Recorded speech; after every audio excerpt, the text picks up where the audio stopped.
పరిగి శాసనసభ్యులు doctor T Rammohan Reddy దిర్సంపల్లి గ్రామంలో పర్యటించారు. వికారాబాద్ జిల్లా దోమ మండల పరిధిలోని దిర్సంపల్లి గ్రామంలో ప్రభుత్వ పాఠశాల అదనపు గదుల శంకుస్థాపన కార్యక్రమంలో MLA doctor T Rammohan Reddy పాల్గొనడం జరిగింది. కార్యక్రమంలో భాగంగా గ్రామ ప్రజలకు ప్రభుత్వం ప్రవేశపెట్టిన పథకాలన్నీ మరికొన్ని రోజుల్లో పూర్తవుతాయని చెప్పడం జరిగింది. దేశంలో ఏ ముఖ్యమంత్రి చేయలేదు, ఇంతవరకు ఎవరు చేయలేదమ్మా. ఏ ముఖ్యమంత్రి ఏ పార్టీ కూడా 2 లక్షలు రుణమాఫీ చేయలేదు.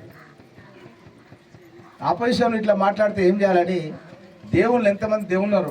మనం ఎట్లయితే వెళ్ళాం, హైదరాబాద్లో పెద్దమ్మ గుడి అని ఉంటుంది, పెద్దమ్మ గుడి కాడ కూడా కొట్టేసాడు, యాదగిరి గుట్ట మీద కొట్టేసాడు, ఎక్కడ పోతే అక్కడ అనంతగిరి గుట్ట మీద కొట్టేసాడు. కొట్టేసి చెప్పిండు మనం మాట ఇస్తే మాట మీద ఉండాలి అన్న ఉద్దేశంతో చెప్పిండు. కాంగ్రెస్ పార్టీ ఏదైనా సరే ఈ దేశానికి స్వాతంత్రం తెచ్చింది, తెలంగాణ రాష్ట్రాన్ని ఇచ్చింది కాంగ్రెస్ పార్టీ. గతంలో 1 లక్ష రూపాయలు రుణమాఫీ చేసింది కాంగ్రెస్ పార్టీ. అదే పెద్ద మొత్తం మళ్ళీ ఇప్పుడు 2 లక్షల రూపాయలు రుణమాఫీ చేసింది కూడా కాంగ్రెస్ పార్టీ. ఈ 2 లక్షల రుణమాఫీ మూలంగా మన నియోజకవర్గానికి 260 కోట్లు వచ్చినాయమ్మా.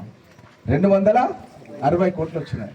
మన రాములు మాజీ సర్పంచ్ నోడు మన దిర్సంపల్లికి నేను అనుకుంటా దగ్గర ఒక 2-3 కోట్ల రూపాయలు వచ్చి ఉంటుంది.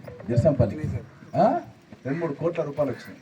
అసలు జీవితంలో ఇంతవరకు మన దిర్సంపల్లికి 2-3 కోట్ల రూపాయలు ఎప్పుడు రాలి, ఇంతవరకు ఎప్పుడు కూడా మాఫ్ చేయలే.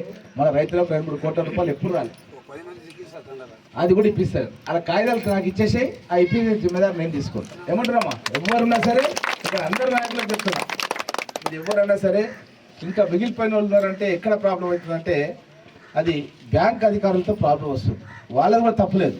ఎందుకంటే ఇన్ని వేల మందిని పోయి ఒకేసారి బ్యాంక్ మీద పడితే 2018 డిసెంబర్ నుంచి 23 డిసెంబర్ వరకు రాసియాలి. మనం ఎంతవరకు ఎంత తప్పున్నాం, ఏ సంవత్సరం తీసుకున్నాం, ఏ నెల తీసుకున్నాం, మన అకౌంట్ నెంబర్ ఎంత. మనోడు డీలరు కొన్ని డీలర్లకు ఏనికనే కొన్నిసార్లు పొరపాటు అయిపోతుంటుంది. ఊరు రాయిపోయి ఇంకోటి రాస్తాడు. ఏం అంతే కదా. ఇది ఒక మన ఊరు దిర్సంపల్లి డీలర్ ఇట్లయితే మొత్తం అన్ని ఊర్లకు బ్యాంక్, అది దోమ బ్యాంకు. ఆడెవరైనా పెద్ద మనిషికి ఇటు ఉంటే ఆటలాకి వస్తాడు, అంతమంది జనం తట్టుకోవాలంటే. అట్లాంటి పరిస్థితి ఉన్నది. ఎందుకంటే ఓరోడితో లెక్క, ఓరి తక్కువ ఉంటుంది, ఓరి ఎక్కువ ఉంటుంది. అకౌంట్ నెంబర్ పెద్దగా ఉంటాయి. ఒకటి కాదు అకౌంట్ నెంబర్. ఓరు చచ్చిపోయి ఉంటారు, పాస్బుక్లు ఇంకా ట్రాన్స్ఫర్ అయి ఉండాలి వాళ్ళకు. ఇట్లా చాలా ఇబ్బందులు ఉన్న మూలంగా అక్కడక్కడ మన మాజీ సర్పంచ్ రాములు చెప్పినట్టుగా అక్కడక్కడ కొంతమంది చిక్కబడ్డాయి. దాన్ని కూడా నేనేం చేసినట్టే మన దోమండలు పెట్టాం కదా, మన విజయ్ కుమార్ అధ్యక్షతన మీటింగ్ పెట్టాం మనం. ఏడాది రైతు వేదికలో పెట్టి వ్యవసాయ శాఖ అధికారులను బ్యాంకు వాళ్ళని పిలిచి మాట్లాడినాం రాఘవేంద్రరావు.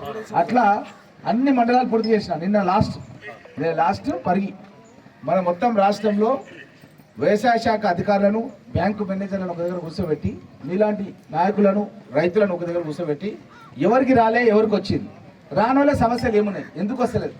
ఆధార్ మిస్ మ్యాచ్ ఉంది కొంతమంది. ఒకటే ఆధార్ కార్డు మీద 2 వాటాయి. లేకపోతే మన ఏమంటారంటే డాటా నాట్ ఫౌండ్ అన్నది. డాటా ఏంటంటే బ్యాంక్ అధికారులు డాటా ఇవ్వాలి, ఎవరికి వ్యవసాయ శాఖ ఇస్తేనే ప్రభుత్వానికి పంపిస్తారు. అది ఇవ్వలేదు వాళ్ళు. డాటా ఇబ్బంది, రుణమాఫీ జరగదు. అదేవిధంగా కొంతమంది 2018 కంటే కూడా అప్పులు తీసుకున్నారు. నేను బ్యాంక్ అధికారులతో మాట్లాడినా. 2018 కంటే ముందు అప్పు తీసుకున్న వాళ్ళకు 1 లక్ష రూపాయలు అప్పు ఉంటే 50,000 కడితే మాఫీ.